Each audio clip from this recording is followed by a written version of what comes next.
Joe Gilmore, a lifelong resident of Boston, Massachusetts, serves as the president of the Massachusetts Recreational Consumer Council, where he works to engage community members who are interested in advocating for the safe and inclusive marijuana industry.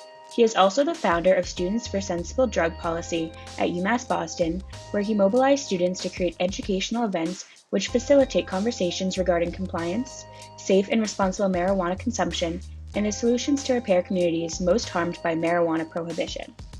So today we have Joe Gilmore. Joe is an admirable person just because he's young and really, when I met him, I think he was still in college. Just looking at his perspective from, college kid and then graduating and really, a grassroots movement into the industry, pretty admirable.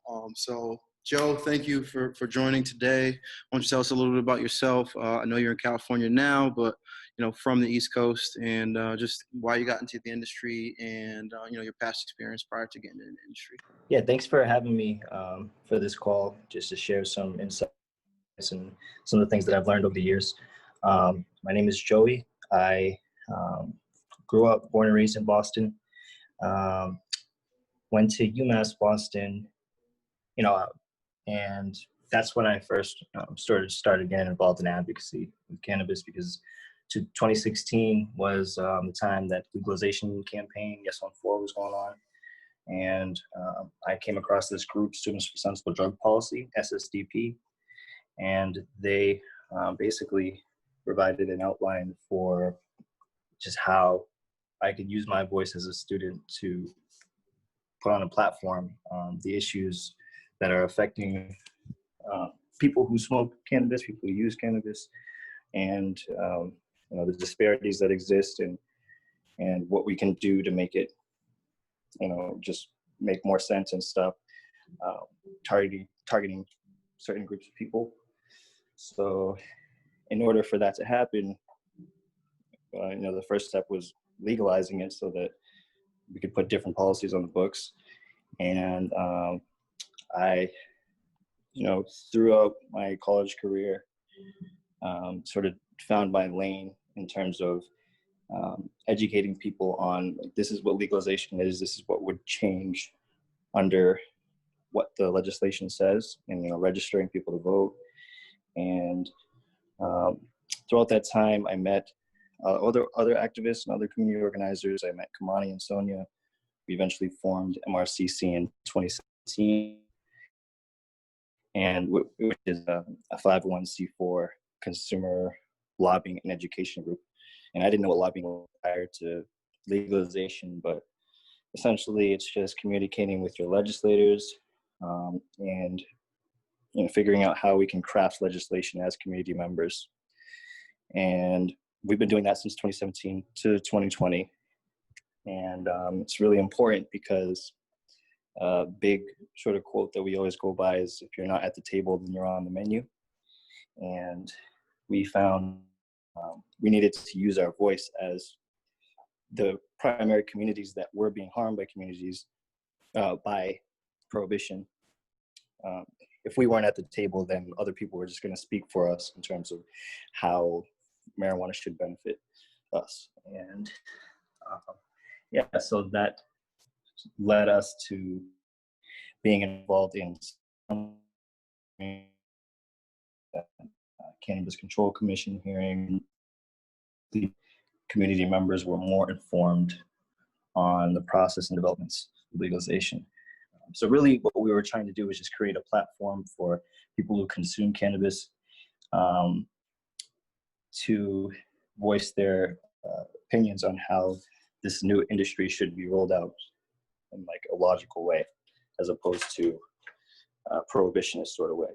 Absolutely. So basically, going from college students to jumping right into grassroots, being active, very active in the community, and that's essentially how we ended up meeting, was just networking events and just, like I said, being really very active. I like what you had said about not knowing what kind of lobbying was prior to cannabis regulations. I would completely agree with that, with a lot of stuff, especially like the local, like how important it is to know what's going on local, local bylaws, local regulations. I personally probably wouldn't have cared if it wasn't for cannabis too. So I feel you Right. when it comes to that. So just kind of looking at, and I know, one of the many things that MRCC is really good at was when you learn something and when you're learning about how you can make change, you tend to educate other people and tell people that are in this market, like what's going on. So what do you feel the public education should be like across the nation when it comes to cannabis? Because I know Yeah. education is important to you. Absolutely, and I think that when we talk about education, it's important to distinguish between what type of education we're talking about. Just because the state of Massachusetts, they put money into an education campaign, which is more focused around informed compliance, like you must be 21 in order to use cannabis. Don't smoke and drive. Right. Kids can't. More education around just the laws, and what we find is more important and more sort of necessary to let the people know is the history of the war on drugs, what it's done to our communities, and also how to address these harms through tangible solutions and legislation. So, and that's where MRCC sort of tried to fill the void in terms of we recognize how we address the solution, which is through legislation, but everyday citizens and consumers don't know how to go about that process. So there needs to be, I guess, information on just civic engagement in general and how people can get involved. And that's where we sort of came in. But also the CCC neglected to direct money towards outreach and education towards like the existing equity programs. So we think that that is another area where the state needs to pick up in terms of funding education and putting a real focus on it, ensuring that our communities are informed and we're not just seeing billboards that say don't smoke and drive. No, that's a great point. I think just kind of when it comes to education too, I feel like there's a route that people go with pretty much talking about the medicinal values of cannabis and what it can be used for, especially when we look at like medical markets and the fact that it's required for those medical dispensaries and those who serve patients to kind of put out pamphlets and education around it. But I feel like that's really one-sided, to your point on how defining education is important. So I guess looking at the medical markets, we know that, and you talk about the social equity program, is for adult cannabis. Why do you think there are, gaps in the medical market when it comes to education or when it comes to even just equity or inequalities? And why is it that we have to wait to adult markets for that to happen? Yeah, I think that overall, like ever since the medical market was created, it's been more harmful, more exclusionary for the vast majority than helpful. Just because, first of all, in order to become an entrepreneur in the medical marijuana industry, there was already a capital barrier. And on the other side, with the patient side, if you look there's a snapshot on the medical marijuana in Massachusetts, state of Massachusetts site that shows you how many patients are registered.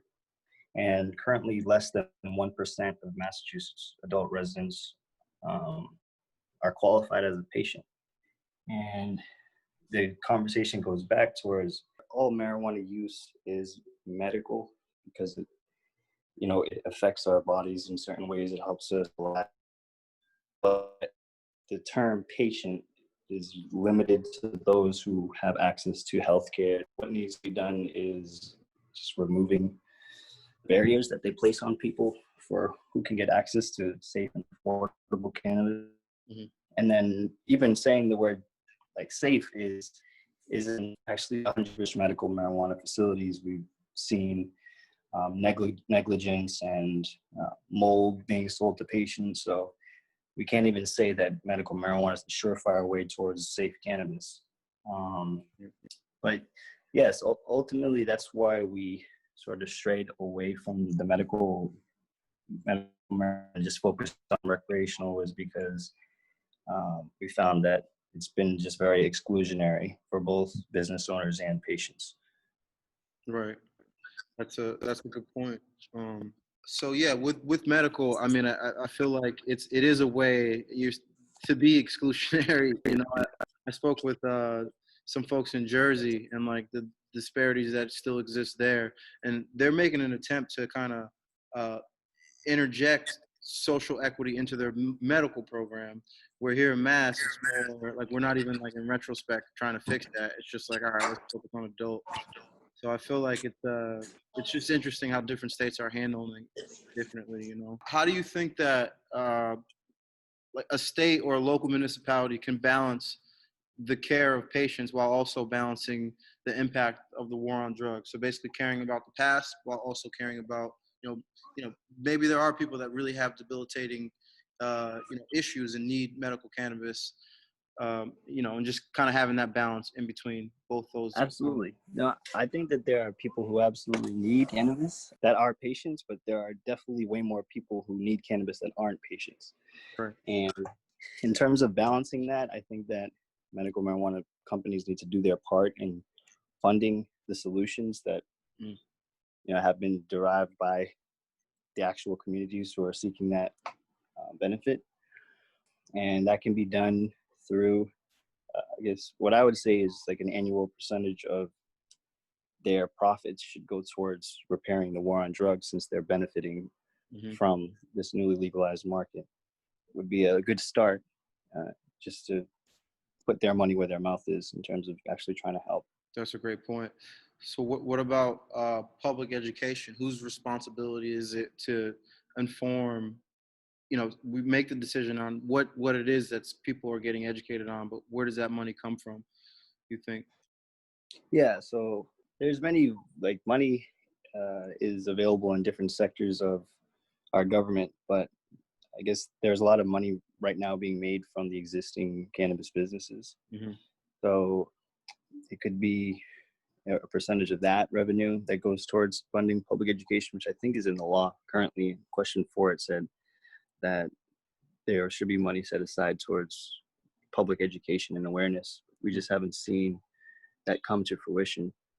And another thing is, just because it's on paper doesn't mean it's going to be enacted unless it's enforced. And there are people, really just pushing and continuing to push their legislators that this is on the paper, on the books.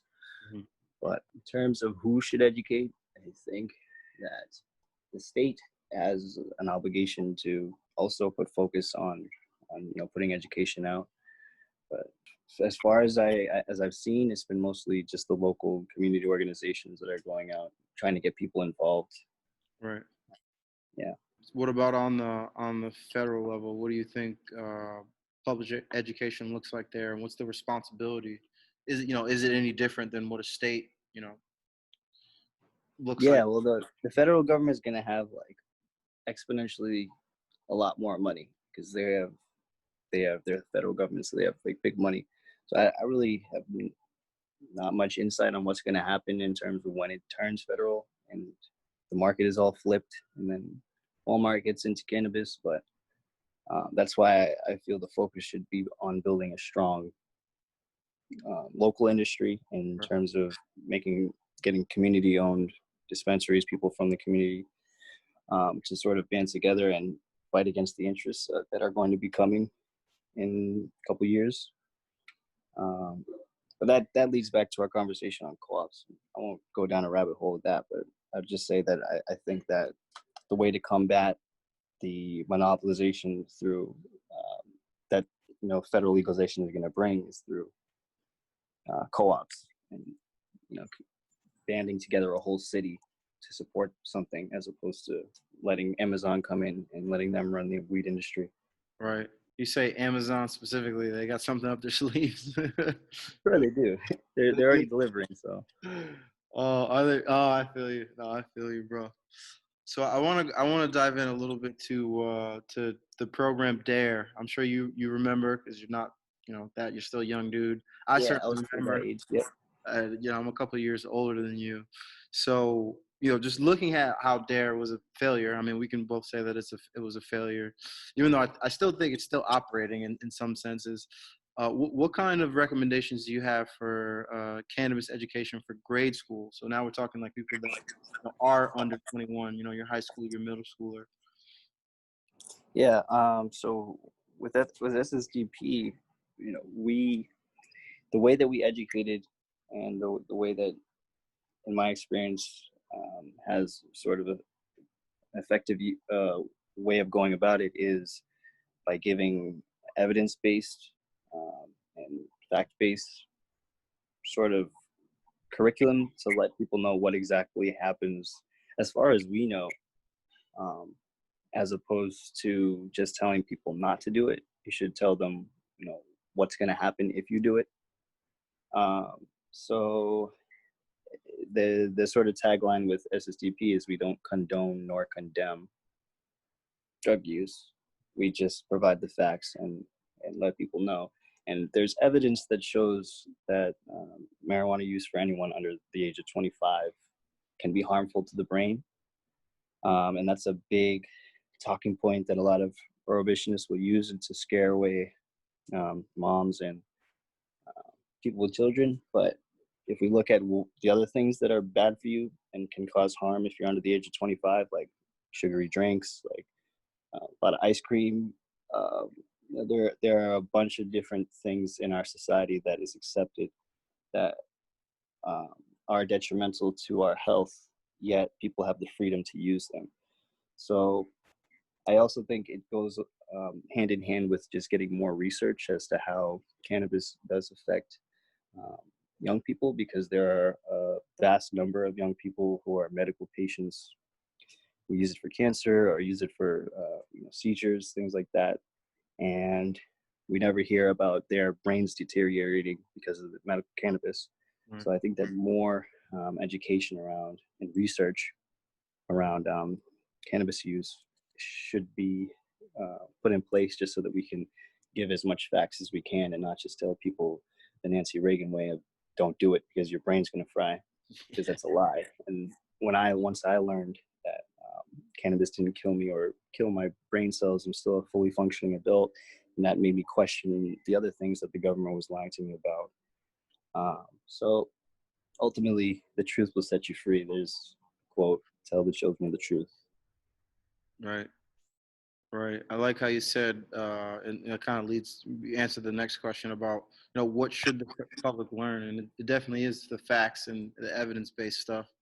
And for obvious reasons, it's not the propaganda. I'm definitely of the same mindset that the truth, it will set you free. And at some point it's going to come out anyway. So Right. you might as well say it from the jump,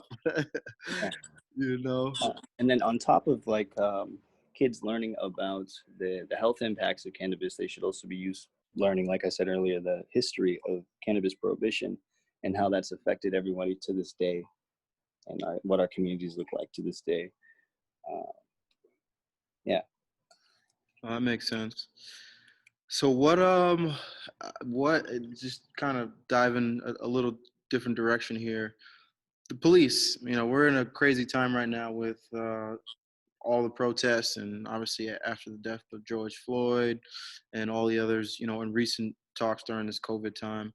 What role do you think the police play in public education? If there is a role for them to play in public education. Yeah, I can't really think of a reason for why I would want a police officer to be a part of our cannabis education, just because there shouldn't have been a connotation between the police and cannabis in the first place, because the assumption was that it makes people violent or Right. it hurts people, but that was all miseducation and propaganda. And the police were sort of just integrated within this industry because of the just existing feelings that the public has about cannabis and the fear that communities have that's been created by the propaganda. So I think it's more of a conversation for people who are actually educated on cannabis, and I don't think that the police really have a part in education. I think that they should take more of like a hands-off approach. Right. And if there was evidence that marijuana made people violent and killed them, then I would say that there's maybe a reason, but there really isn't. So. Right. Yeah. Right. I almost feel like it should be the opposite. There should be education for them. Right. So what do you think about police reform and cannabis legalization like intersecting? Is the movement kind of simultaneous? Yeah, just thoughts on that. Yeah, I think that there's a lot of conversation in our community and communities across the nation about defunding the police, and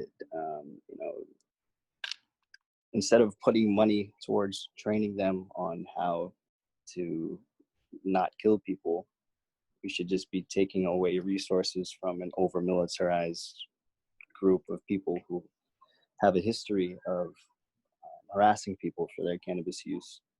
I don't think that putting more money towards police training is going to help cannabis consumers. I think that getting rid of SWAT teams and getting rid of just the militarization of police, Right. and making them actual people that can make logical and just I would rather not have the money go towards police, Right. because they're the ones that have contributed to much of the damage that prohibition has caused. Right. Right.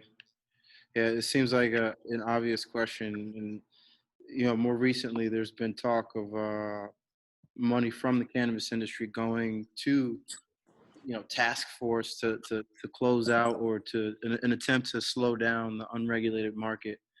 So it's like you got these big interest groups, these big cannabis companies that are trying to pay off the police, and it should be the opposite, as you said, in terms of like reallocating and defunding and going towards I personally think specifically the equity programs. If we're Right. going to slow down, money or defund the police or reallocate, and it goes towards cannabis, it should be specifically to help those communities, that have been over policed in the past.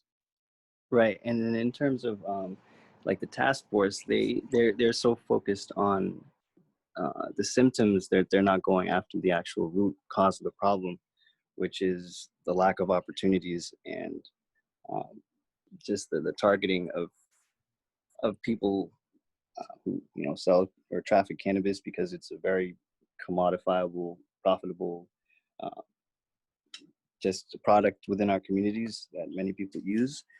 So instead of just going and knocking people's door downs and trying to arrest drug dealers, what they should be doing is creating avenues for people to transition Right. in a low barrier way. That just makes sense for the average person, because it's very high in demand, and I'm sure many people are making a living off of underground cannabis, that if there were protections in place, they could be sustainable as a normal business.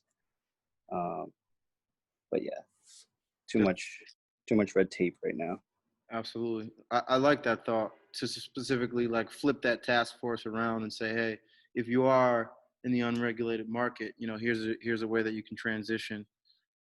That's very precise, because it's easy to say, defund the police, but it's like, okay, well, what are we gonna do with the extra dollars out of their $1 billion? You know what I mean? Yeah. Well, I just want to shift gears a little bit and then kind of get into some speed questions. And these Yeah. are definitely more cultural and like personal to you. Yeah. So what your favorite marijuana or drug movie or documentary movie, just in general? All right. So like a funny one. Oh, there's so many. There's like cause I'm like a movie buff, so I like Oh, all boy. these movies. But initially, the first like weed movie / documentary that like sort of jogged my brain that my cousin told me about. I came to California when I was like 14, 15, and I smoked for the first year. Was this documentary called Super High Me? You heard of that? Super High Me. Oh, what So is it? So there was a documentary called Super Size Me. Oh, that's right, about McDonald's. Exactly, about McDonald's, and the guy ate McDonald's for every day, and they saw how his body reacted. So this comedian created a documentary on Super High Me and smoking cannabis every day and how it affected him, and it showed that he lived his normal sort of day, and it didn't make him go crazy or violent. So that's what sort of sparked my interest in terms of, oh wait, there's like an inconsistency here in terms of what I've been taught my whole life. Right. And after that, it just sort of went deeper into the rabbit hole of, oh well, this contributed to why my community is the way it is in terms of disparities of opportunities, and really made me think about my life and how the people in my life were affected by this drug war and are still currently being affected by it. So shout out to Super High Me and other documentaries that shed light on the issues. That's cool. You said you were 14 when that came out? I would say like 8th grade summer, high school, Yeah. first freshman year. Yeah. Yeah, that's dope. That's dope. What else? You said you had another one? Yeah, the funny ones, and I really like Pineapple Express, obviously. Okay. There's like How High. There's like a whole bunch of movies that I would love to talk about if we had a show just that interview just on weed movies. I'd be down. We might have to, man. Honestly. Yeah. Oh, that's great. What about music or musician? What genre is one of your favorites? So another thing about cannabis is like it helped me open my musical taste in terms of looking at different eras of music and genres. I really like after like experimenting with cannabis, it opened my eyes to like the 70s, 80s, and 90s music, and smoking and enjoying and listening to that, whether it be like rock or like hip hop or jazz or just different sort of icons that came up through those years, and coincidentally a lot of them used cannabis and were a part of the cannabis culture. Jimi Hendrix, things like that. So, but in terms of nowadays, I really like current sort of music. This artist named Money Man. You ever heard of Money Man? He's I think he's from Atlanta. Sounds like Future. Got like cool beats and everything like that, but the difference is he talks about like entrepreneurship and growing his own food and growing his own weed. So I just find the metaphors entertaining, and it's cool to listen along with and have it in the background. So shout out to Money Man too. Yo, bro, I gotta check him out. I don't think I probably heard a song, but now I'm gonna listen a little different now that you put on game. Yeah, my homie Irv put me on. Okay, shout out to Irv. So what about books? What books have helped you navigate your young career? So throughout the history of my activism, I've read a couple of books. So I've been forced to read a couple of books by my teammates. Sonia was big on getting me to read this book called Why David Wins Sometimes. Why David Sometimes Wins.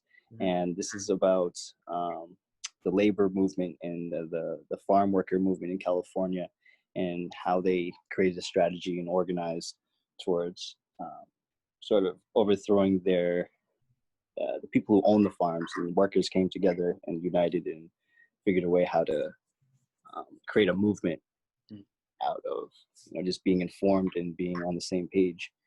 And that sort of inspired me because it showed like a part of history that they did it. They banded together and they were able to create power through numbers.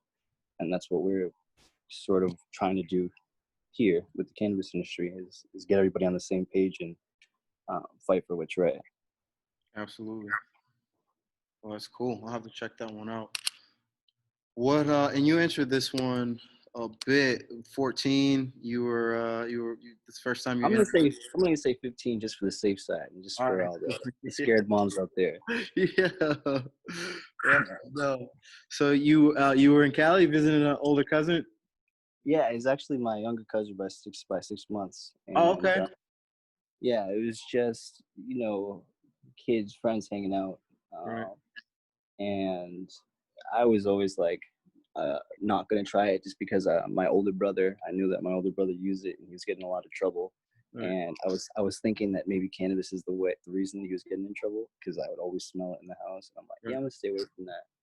But then that was the same summer where I'm learning about cannabis and just the history, and I'm figuring out that it's actually really deeply ingrained within culture, and how much it's been a part of society, Right. and which led me to try it the first time. And as you can imagine, every kid, uh, actually no, it's pretty different for everybody. Some people don't get high the first time, some people do, but Yeah. I'm pretty sure, from what I remember, I had a really good time, and I was just laughing and eating everything. So Yeah. Is that the cousin you're visiting right now? the same one. Yeah, full Same one. circle. Yeah, Yeah, tell exactly. him thanks. Oh, yo, that's great. Yep. And you said you had an older brother. That actually was the next question. Like how your parents, your family perceives your career in cannabis. Yeah, so my older brother used cannabis and got in trouble, and he's okay now. He's doing good. I He's somebody that I consume with. And then my family, I come from. My mom's Filipino, so she's very sort of cultural on the way of intolerance to drugs and alcohol and things like that. Um, my father actually used cannabis. He was in the Navy, and he used cannabis. So it was like sort of a double standard for my mom to tell me not to, because it's like there. And Right. it's actually where I got my first, like, I just grabbed some, like, when he wasn't looking. So sorry about that. Yeah. But it led into sort of my life path, my life trajectory. Um, and so far, initially when I got involved in activism and everything, my mom and my dad were like sort of confused. It was like, what am I doing? Like, in terms of, they didn't really understand like what everything was. And but as time went on, they saw the different accomplishments that we've had, the milestones that we've hit. They see me on the news and the newspaper and different things, so they know that I'm putting my passion into it and working to try to do the right thing. So I think that they respect that part. Absolutely. Like I had mentioned before, like very very admirable for such a young dude. How old are you? Just so the People students know. think that I'm super young because I look super young, but right now I'm 28. I was born 92. Oh, no doubt. Okay. Okay. Yeah. Yeah, that's I mean, yeah, it's to be making moves, man, you know. So that's good. So what you talked a little bit about, like, early age, your family, both your brother and your dad, cannabis users. What is your strain of choice if representing you? Damn, I was looking for one of these, but I'm gonna have to say cornbread. If you've Okay. ever heard of the strain cornbread, Yeah. because Yeah. it's Yeah. purple and it's orange, and I only really use indicas because they help me relax and they Right. help my anxiety, help me calm down, help me go to sleep, especially. And just from what I've known, cornbread has always been quality, good, strong indica for me to just chill out. And that's, if I had one weed for the rest of my life, I'd probably just have a lot of cornbread. Yeah, So that's crazy. You find that in dispensaries or on the east? I usually would find it on just like my homies, but I'm sure it's in some dispensaries. I think it's a pretty common strain. Oh, no doubt, man. Or I can't say I've seen it. You might have to get it, bro. Yeah, yeah. I'll have to send you some. No, for real. Oh man. All right, cool, man. So, kind of as I had mentioned, in the write up, a lot of the students in this class are, at least in this program, I should say, are, well into their career as, possibly working for a municipality. Actually, in one class, I had a police chief, some state inspectors. So these are, students who have worked either on the local level or on the state level or on the nonprofit side or even on the business side, and are looking to learn more about cannabis kind of on the regulatory side. Just kind of wrapping things up, like what's the biggest takeaway from your perspective that you can give to, this class pretty much? Yeah, well, for people in the class, and those are all areas that intersect. And that was the same sort of thinking that MRCC initially had when we came in, because our mission is to connect communities with businesses and local legislators. So it's bringing the government and businesses and the community and the people. You need all of that to work in tangent in order to make what we're ultimately trying to get or happen. But in terms of advice for people who are in those industries, I would say before COVID, it would be attend networking events and figure out what's going on and who are the sort of major key players in terms of just actual movement building and just figure out the different people, power players in the industry, and sort of leverage what you currently do in your industry and figure out what you can do to add benefit and value. I would say that Greenlight Business Solutions is really great on the regulatory side. You guys can talk to them, as well as MRCC. We do fundamental licensing training as well. And the ultimately, like, everything, all the information is there. Go to the Cannabis Control Commission website. They have guidance documents, but there are a lot of pathways and there aren't a lot of pathways. There are very segmented ways that you can get in, at least I feel right now. But yeah, the biggest advice that I would say is just to show up and just to be present and figure out how you can use what you have to benefit the industry.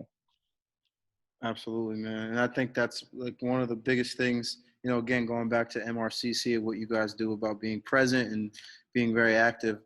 You guys are one of the first groups to start recording these, the public hearings for the CCC. And man, I was super impressed a couple of years ago when things started popping off. And I'm like, yo, these guys are dedicated, man. It's Yeah, and as young people, we have to stay innovative and just use our technology.